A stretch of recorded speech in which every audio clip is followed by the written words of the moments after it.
قرآن مجید کے الفاظ اور معنی کو کھول دینے کا نام تفسیر اور تعویل ہے۔ یہ دو لفظ استعمال ہوتے ہیں، تفسیر اور تعویل، اور ان کا معنی قریباً 6 صدی تک تو لفظ تعویل کا استعمال ہوتا رہا، اور اس کے بعد پھر یہ تفسیر کا لفظ اس کی جگہ استعمال ہونے لگا۔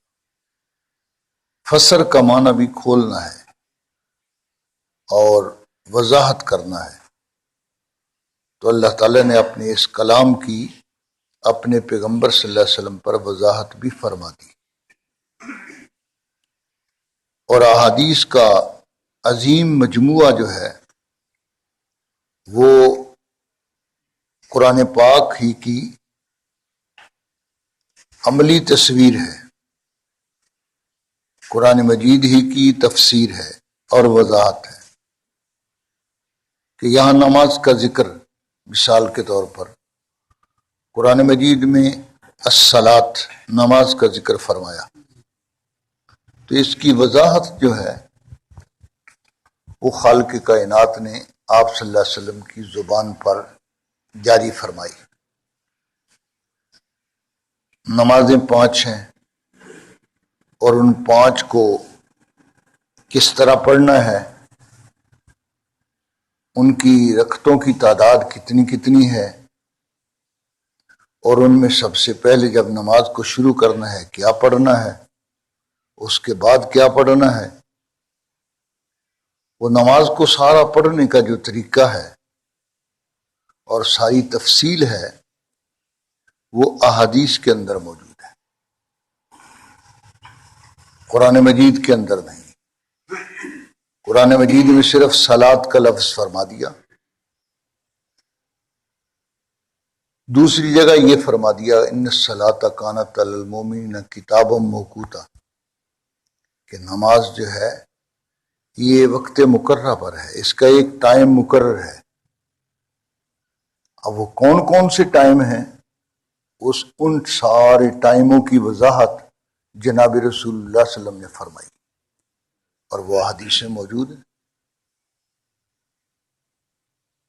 معلوم یہ ہوتا ہے کہ قرآن مجید کو جناب رسول اللہ صلی اللہ علیہ وسلم کے اس بیان اور وضاحت کے بغیر سمجھنا بھی ممکن نہیں ہے، کہ کوئی آدمی یوں کہے کہ عربی لغت جو ہے اس کو اٹھا لے اور عربی لغت لے کر قرآن مجید کو سمجھنا شروع کر دے، تو یہ اس کی کم عقلی ہے۔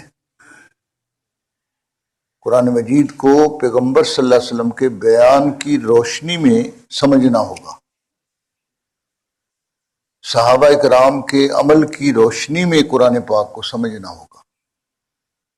صحابہ کرام نے اس پر عمل کر کے دکھا دیا، جیسے آپ نے وضاحت فرمائی زبان مبارک سے، اپنے عمل مبارک سے۔ خالق کائنات نے اپنے پیغمبر کی زبان سے یہ بات واضح کر دی کہ ہر اچھا کام جو ہے اس کی ابتدا میں تم اللہ کا نام لو، بسم اللہ پڑھو۔ تو ہر اچھے کام جو ہے جب اس کی ابتدا تم اللہ کے نام سے کرو گے تو اللہ کی جل شانہ اس میں برکت ڈال دیں گے، اور اس کے لیے خالق کائنات نے بسم اللہ والی آیت جو ہے اس کو بار بار دونوں صورتوں کے درمیان فاصلے کے لیے خالق کائنات نے اتار دیا۔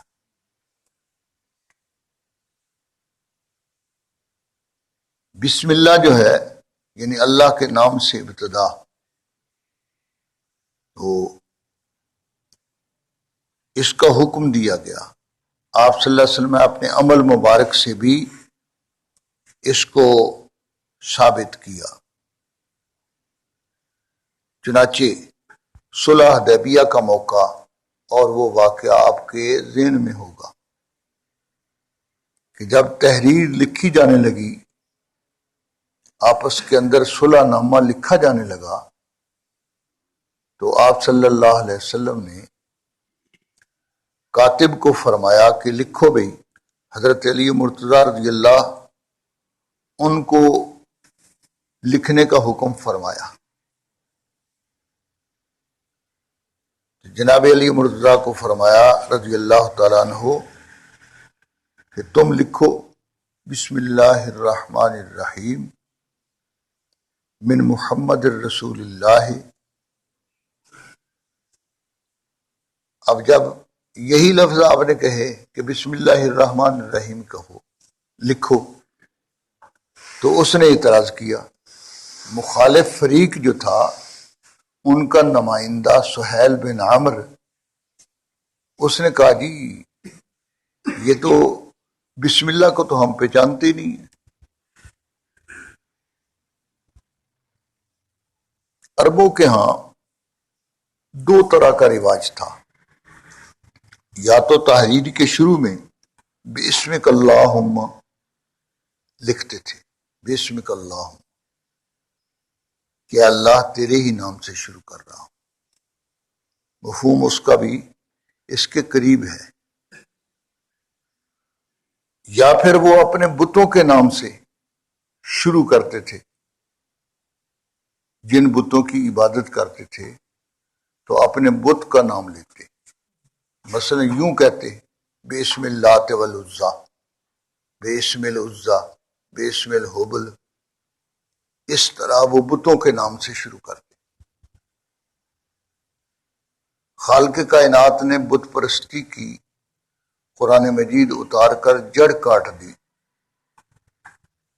اور اپنا نام جو ہے، تاکہ وحدانیت کا یہ اعتقاد جو ہے دلوں کے اندر اس قدر پختہ ہو جائے کہ ہر کام کی ابتدا اللہ وحدہ لا شریک کے نام سے ہی کی جائے. اس لیے بسم اللہ الرحمن الرحیم یہ گویا تغرا جو ہے یہ لکھنے کا حکم دیا کہ تحریر سے پہلے یہ تغرا لکھو اوپر. تغرا وہ ہوتا ہے جو مضمون شروع کرنے سے بھی پہلے جو ہے اوپر لکھا جاتا ہے. تو یہ بسم اللہ الرحمن الرحیم کو بطور تغرا کے لکھنے کا حکم فرمایا. اب چونکہ وہ مخالف اعتراض کر رہے تھے تو اس لیے آپ نے جناب علی مرتضیٰ کو فرمایا کہ بسم اللہ الرحمن الرحیم جو ہے اس کی بجائے تم بسمک اللہم لکھ دو. کیونکہ مقصد اس وقت مشرکین کی ضد کا ختم کرنا تھا کہ ضد بازی کی وجہ سے کہیں وہ یہ کیا ہوا معاہدہ جو ہے، کی ہوئی بات چیت اس پر پانی نہ پھیر لے.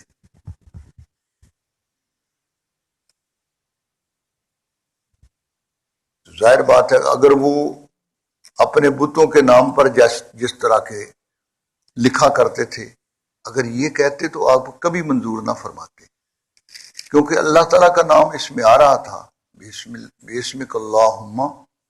اس لیے آپ نے فرمایا یہی لکھ دو. اس میں بھی اللہ کا نام پہلے آ رہا ہے. بقیہ اسلام کا طریقہ جو ہے وہ اس کی بجائے وہ بسم اللہ الرحمن الرحیم ہے. کل جیسا میں نے ذکر کیا کہ آپ کے جو خطوط مبارک احادیث کے اندر موجود ہیں اور جن کے اصل خطوط کے نمونے جو ہیں اور ان کے فوٹو جو ہیں وہ اب چھپ چکے ہیں، تو ان کی ابتدا کے اندر بسم اللہ الرحمن الرحیم ہے. خواہ وہ خط آپ صلی اللہ علیہ وسلم نے کسرا کے نام لکھوایا جو ایران کا بادشاہ تھا، یا کیسر جو روم کا بادشاہ تھا اس کے نام لکھوایا، یا اسی طرح مصر کے بادشاہ کے نام مقوقس کے نام لکھوایا.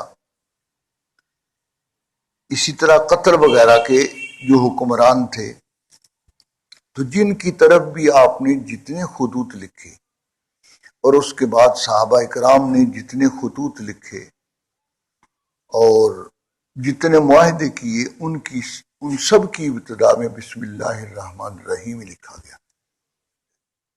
تو صفاتی ناموں میں یہاں دو نام ذکر کیے جن کا اصل جو ہے وہ رحمت ہے، راحمین۔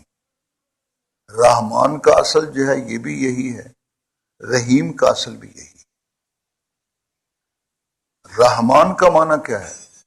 تو اللہ جل شانہ اس کی متعلق مفسرین نے لکھا، اللہ اس ہستی کو کہا جاتا ہے کہ جس کا وجود ضروری ہے، کوئی چیز وجود میں اس کے وجود دینے کے بغیر وجود میں نہیں آ سکتی۔ اس ہستی کو اللہ کہا جاتا ہے۔ جو اللہ کو نہیں مانتے تو انہوں نے کسی نے زمانے کو اپنا جو ہے ہر کام بنانے والا سمجھ لیا، اور کسی نے اور بے شمار جو دنیا کی مخلوقات ہے اور چیزیں ہیں ان کو اپنا معبود سمجھ لیا۔ اللہ کی ذات کو دنیا میں کسی نے نہیں دیکھا۔ اللہ کی پہچان جو ہے وہ اس کی صفات سے ہے۔ سارے انبیاء علیہ السلام نے اللہ کی پہچان جو ہے وہ اس کی صفات کا ذکر کر کے ہی کروائی ہے۔ یہی صحیح راستہ ہے۔ اور دنیا کے اندر اللہ کی ذات کی کوئی مثال نہیں، لیسا کمثلہ شیء، کوئی چیز اس کی مثل نہیں ہے، وہ بے مثل اور بے مثال ہے۔ تو اللہ کی ہستی، اس کے وجود کے لیے دلیل یہ ساری کائنات ہے۔ کائنات کا ایک ایک ذرہ وہ اس بات کی گواہی دے رہا ہے کہ اس کا کوئی بنانے والا اور اس کا کوئی باقی رکھنے والا اور اس کو کوئی چلانے والا ہے۔ تو اللہ جل شانہ اس واجب الوجود ہستی کو کہتے ہیں کہ جس نے ساری کائنات کے ہر ذرہ کو وجود دیا ہے، اور جب موجد وہی ہے تو ان کے متعلق ان کی ضروریات کا جاننے والا عالم الغیب والشہادہ بھی وہی ہے، اور جب ان کی ساری ضروریات کو وہی جانتا ہے تو پھر ان کی ضروریات کو پورا بھی وہی کر سکتا ہے، اور کو پورا کر بھی نہیں سکتا، اس کو پتہ ہی نہیں ہے۔ کسی مخلوق کو بھی، فرشتے ہوں، جن ہوں، انسان ہوں یا ان کے علاوہ مخلوق ہو، اور اللہ تعالیٰ کی ساری صفات وہ کامل ہیں، کامل و مکمل، اس کی کسی صفت کے اندر کوئی نقص و عیب نہیں ہے۔ اور جتنی مخلوقات ہے اس کے اندر سب سے بڑا نقص یہ ہے کہ اس کا وجود پہلے تھا ہی نہیں، یہ عدم کے اندھیرے کے اندر تھی، پھر اللہ نے ان سب کو وجود دے دیا، اپنی مرضی سے چاہا ان کو وجود دے دیا۔ یہ وجود اس کا دے دینا یہ بہت بڑا انعام ہے۔ کئی لوگ کہہ دیا کرتے ہیں وہ جی یہ کافروں کو کیوں بنایا، اللہ تعالیٰ صاحب کو جنت میں داخل کر دیتے۔ بھی تم ٹھیکیدار ہو، اس نے ساری کائنات کو۔ اب یہ اس کا ایک سیدھا سا جواب یہ ہے کہ بھی اگر کہا جائے کہ بھی تمہیں گدھا بنا دیا جاتا، کیا تم اس پر راضی تھے؟ کہنا یہ نہیں، انسان کا ہونا تو یہ تو اعلیٰ بات ہے۔ تو جب تم اپنے بارے میں یہ ماننے کے لیے تیار نہیں ہو کہ تمہیں انسان کی بجائے گدھا بنا دیا جاتا یا مٹی کا کوئی ذرہ بنا دیا جاتا اور تم انسان نہ بنتے، تو یہ تمہارے لیے بہتری کی بات تھی یا یہ تمہارے لیے نقص کی بات تھی؟ ظاہر بات ہے کہے گا یہ تو نقص کی بات ہے۔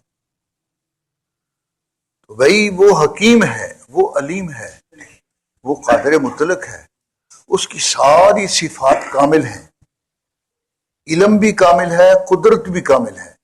اس نے اپنے کامل علم اور کامل قدرت سے کائنات ساری جو ہے اس کے لیے جو جو موقع جس طرح اس کو بنانا تھا اس نے اپنی مرضی سے بنایا، اس کو کسی سے مشورہ لینے کی ضرورت نہیں ہے۔ انسان کا علم جو کہ مستقبل کے بارے میں ناقص ہے. ما تدری نفس ماذا تکسب غدا، قرآن کہہ رہا ہے سورہ لقمان میں، کسی کو یہ پتہ نہیں ابھی کیا ہوگا. ما تدری نفس ماذا تکسب.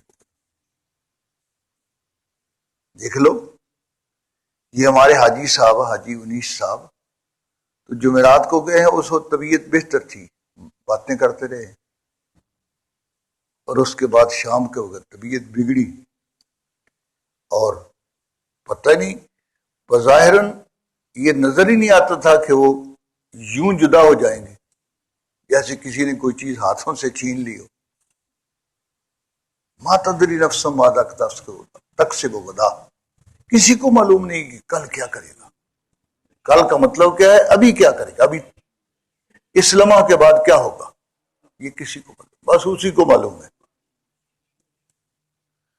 اللہ تعالیٰ اپنی کامل صفات پر کامل یقین نصیب